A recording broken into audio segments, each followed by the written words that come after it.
महिला का भारत निर्वाचन आयोग परिगणना प्रमाण पत्र कैसे भरे। दोस्तों, विवाहित महिला है या विवाहित नहीं है, कोई लड़की है, आप किस प्रकार उसका जो निर्वाचन प्रमाण पत्र रहता है आपको बीएलओ द्वारा दिया गया है। भारत के लगभग 12 राज्यों में निर्वाचन आयोग की तरफ से ये फॉर्म गया है और आपको भी आपके बीएलओ ने दिया है और इसे फिल करना है। महिला का है, अगर विवाहित है महिला या विवाहित नहीं है या कोई लड़की है, आप किस प्रकार उसका फॉर्म फिल कर सकते हो, कौन कौन से आपको बॉक्स भरने आवश्यक है, कौन कौन से आपको बॉक्स नहीं भरने, कौन से ऑप्शनल होते हैं, आप किस प्रकार से फिल कर सकते हो, इसका जो सही तरीका रहता है। अगर आप गलती करते हो तो आपको नुकसान भी हो सकता है, तो आपको मैं इस वीडियो में सही तरीका बताने वाला हूँ। आप वीडियो को बिल्कुल भी स्किप ना करें। वो सबसे पहले क्या करना है, आपको ये बॉक्स देखने हैं, 2 बॉक्स आपको दिखाई देंगे। अगर आपका ये बॉक्स फिल है तो कोई दिक्कत नहीं है, अगर फिल नहीं है तो आपको यहाँ पे सबसे पहले निर्वाचन का नाम, जो भी ये महिला है इसका नाम डाल लेना है। यहाँ पे नाम डालने के बाद में इसका जो भी ईपिक नंबर रहता है, ईपिक नंबर क्या होता है मैं आपको पहचान आईडी कार्ड पे दिखाता हूँ। जो ये पहचान पत्र होता है, ये देखो, इस पहचान पत्र के फोटो के ऊपर जो नंबर दिखाई देता है वो ईपिक नंबर होता है।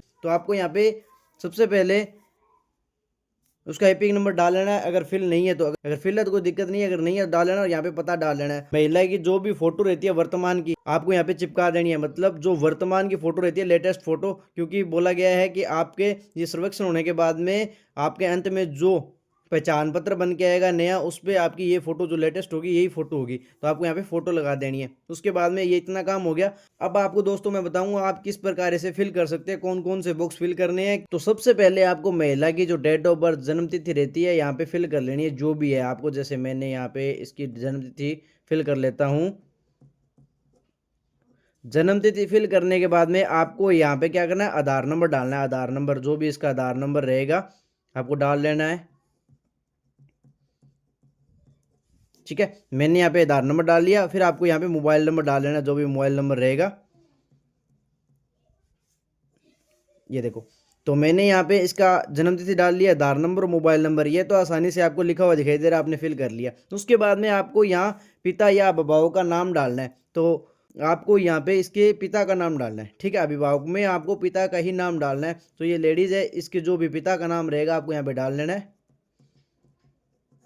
पिता का नाम डालने के बाद में पिता का आपको यहाँ पे ईपिक नंबर डालना है। तो ईपिक नंबर अगर आपके पास है पिता का तो डाल लेना, अगर नहीं है तो नहीं डालना। यदि उपलब्ध है, ये ऑप्शनल है। अगर है तो आपको डालना है, अगर नहीं है तो नहीं डालना। अगर है तो आपको डाल लेना है। इस महिला के जो पिता है उसकी जो 2002 की या 3 की जो वोटर लिस्ट रहेगी वो आपके पास होनी चाहिए, और इसका आधार कार्ड होना चाहिए, और इसका आपको फिल करने के लिए वोटर आई कार्ड आपके पास होना चाहिए, क्योंकि उसी डिटेल को देख के आपको इसे फिल करना है। तो इस महिला के जो भी पिता रहते हैं उनके आपके पास 2002 की या 3 कौन सी वोटर लिस्ट पे ये निर्वाचन हो रहा है आपको पता कर लेना। राजस्थान में 2002 पे है। अगर आपका दूसरा राज्य है तो आपको 2003 पे भी हो सकता है। तो आपको जो भी रिक्वायरमेंट आपको आपके पास होनी चाहिए उसको देख के आपको यहाँ पे एपिक नंबर डाल लेना है, जो भी एपिक नंबर रहेगा। और उसके बाद में आपको माता का नाम डालना है। माता का नाम जो भी रहेगा आपको डाल लेना है। ठीक है, इनकी माता का नाम मैंने डाल लिया, पिता का नाम डाल लिया, और माता का अगर आपके पास एपिक नंबर है तो डाल लेना है। तो मैं एक बार यहाँ पे उदाहरण के रूप में आपको डाल देता हूँ। अगर नहीं है तो नहीं डालना। ठीक है, ऑप्शनल होता है ये। फादर का, मदर का आपके पास ईपिक नंबर डाल लेना, अगर नहीं है तो आपको नाम नाम डाल के छोड़ देना है, कोई दिक्कत नहीं है। ठीक है, उसके बाद में अगर ये महिला शादीशुदा है तो आपको यहाँ पे उसके पति का नाम डालना है। अगर शादीशुदा नहीं है तो आपको ये बॉक्स खाली छोड़ देना है। ठीक है, अगर यहाँ पे महिला शादीशुदा है तो आपको इसके पति का नाम डालना है, अगर नहीं है तो आपको कुछ नहीं डालना है, ये कॉलम खाली छोड़ देना है। तो ये शादीशुदा, तो मैं इसके पति का नाम डाल लेता हूँ। और पते का आपको ईपिक नंबर है तो डाल लेना, अगर नहीं है तो कोई दिक्कत नहीं है, ऑप्शनल होता है ये। तो आपका ये पहले वाला बॉक्स फिल हो गया। तो दोस्तों, आपका जो पहले वाला बॉक्स रहेगा, आपका 1 नंबर बॉक्स आपने फिल कर लिया। इस प्रकार आपको फिल करना है। अगर मैरिड है तो आपको इस प्रकार फिल करना है, अगर अनमेरिड है तो आपको ये वाले ऑप्शन खाली छोड़ देने हैं। तो उसके बाद में आपका 1 नंबर बॉक्स फिल हो गया आसानी से। अब आपका 2nd नंबर बॉक्स आता है ये, और ये 3rd नंबर बॉक्स है। अब आपको यहाँ पे थोड़ा ध्यान में रखना है।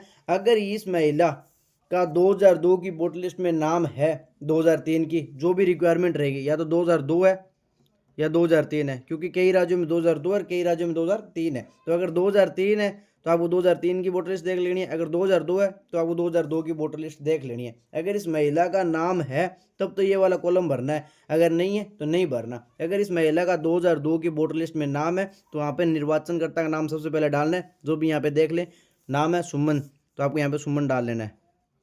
निर्वाचनकर्ता का नाम डाल लिया। उसके बाद में आपको यदि इसका ईपिक नंबर आपके पास है तो डाल लेना, अगर नहीं है तो नहीं डालना। तो 2002 की वोटर लिस्ट को देख के ही आपको यहाँ पे ईपिक नंबर डालना है।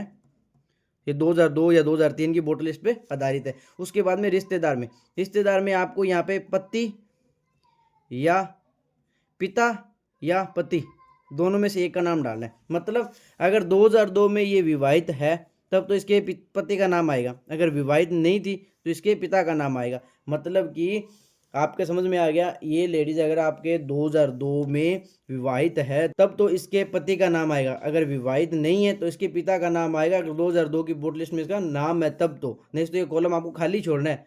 अगर नहीं है तो आपको खाली छोड़ना है, अगर है तो आपको इसमें डालना है। तो इसके मैं पिता या पति जो भी आपको नाम डाल लेना है। रिलेशन में आपका अगर पिता का नाम लिखा है तो पिता डाल लेना है, अगर आपने पति का नाम लिखा है तो आप ये पति आपको लिख देना है रिलेशनशिप में। उसके बाद में आपको यहाँ पे जिला, जो भी जिला रहेगा, और राज्य, जो भी राज्य है, और यहाँ पे विधानसभा क्षेत्र, जो भी विधानसभा क्षेत्र आपको डाल लेना है। उसके बाद में आपको विधानसभा निर्वाचन क्षेत्र की जो भी आपकी संख्या रहेगी डालनी है, भाग संख्या डालनी है, क्रम संख्या डालनी है, आपको यहाँ पे मिल जाएगी। ये देखो, क्रम संख्या आपकी 560 है, भाग संख्या आपकी 223 है, और आपकी जो भी विधानसभा निर्वाचन क्षेत्र की संख्या रहेगी वो आपको 2002 की वोटर लिस्ट पे लिखा होगा, आपको डाल लेनी है यहाँ पे।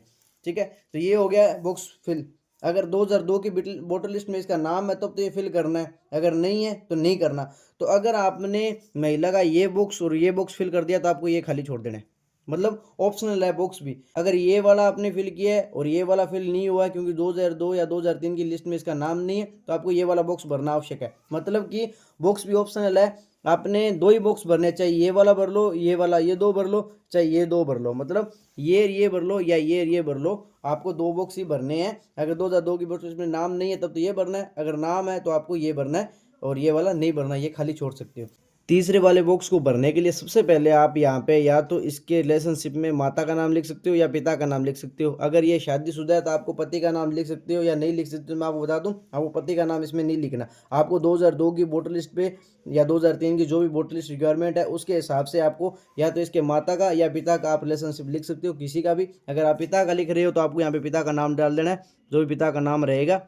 ठीक है, यहाँ से देख के, और उसकी ईपिक नंबर आपके पास है तो डाल दें, अगर नहीं है तो कोई दिक्कत नहीं है, खाली भी छोड़ सकते हो, ऑप्शनल है। तो ईपिक नंबर है तो आप डाल दें, अगर नहीं है तो कोई दिक्कत नहीं है। अब रिश्तेदार का नाम, अब रिश्तेदार में आपको क्या लिखना है, इसके पिता का नाम लिखना है। मतलब इस महिला के जो पिता है उसके पिता का नाम, मतलब इस महिला के दादा का नाम लिखना है आपको। तो यहाँ पे इसके पिता का नाम मैं डाल लेता हूँ, यहाँ पे पिता का नाम जो भी रहेगा।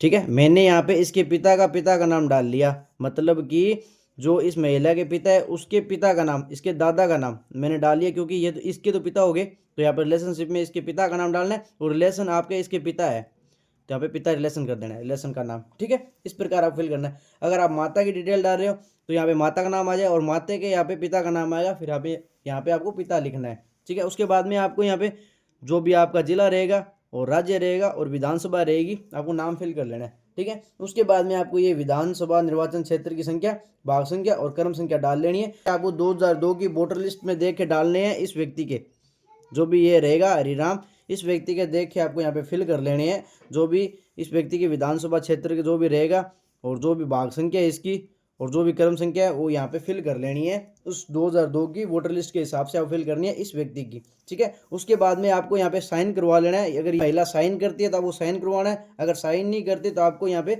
लेफ्ट वाला अंगूठा लगवा लेना है, खब्बे हाथ का अंगूठा आपको लगवा लेना है। और इसके बाद में आपको यहाँ पे BLO चेक करके फॉर्म साइन कर देगा, और उसके बाद में आपका ये फॉर्म फिल हो गया। तो दोस्तों, इस प्रकार अगर विवाहित महिला या विवाहित नहीं है तो आप इस प्रकार इसका फॉर्म फिल कर सकते हो। और वीडियो कैसी लगी कमेंट में बताएं, और अगर आप मेरे चैनल को सब्सक्राइब कर लें